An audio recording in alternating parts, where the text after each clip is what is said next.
Praise Lord my dear friends.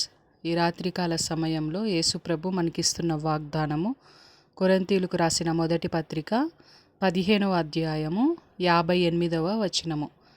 మీ ప్రయాసము ప్రభువునందు వ్యర్థము కాదు. ఆమెన్. యేసుప్రభు మనతో చెప్తున్నారు, సిస్టర్స్ అండ్ బ్రదర్స్, నా కోసం మీరు మీ ముఖ్యమైన పనులను పక్కన పెట్టి నా కోసం మీరు వస్తున్నారు.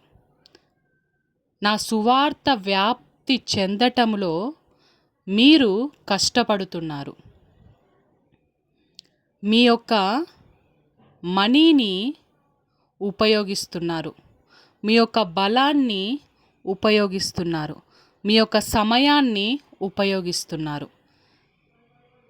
కాబట్టి నా కోసము మీరు ప్రయాసపడుతున్నారు.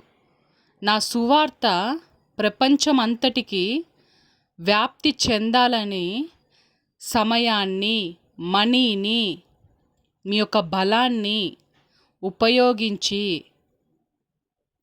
సువార్త విషయంలో ముందుకు అడుగు వేస్తున్నారు. కాబట్టి మీ ప్రయాస మీద నా కనుదృష్టి ఉన్నది. మీ ప్రయాస ఎప్పటికీ కూడా 0% కూడా వృధా కాదు. ఎందుకంటే నా కోసం మీరు పని చేస్తున్నారు. నా సువార్త వ్యాప్తి కోసము మీరు పని చేస్తున్నారు. కాబట్టి ఎల్లప్పుడూ నేను మీ కుడి పక్కనే ఉండి నేను మిమ్మల్ని బలపరుస్తాను, నేను మిమ్మల్ని ఆశీర్వదిస్తాను, మీకు నేను తోడై ఉంటాను. ఇంకా అనేక పరిచర్యలలో మిమ్మల్ని నేను ఉపయోగించుకుంటాను అని దేవుడు మనతో చెప్తున్నారు. దేవునికి కృతజ్ఞతాస్తుతులు. యేసు శక్తిగల నామంలో ఆమేన్.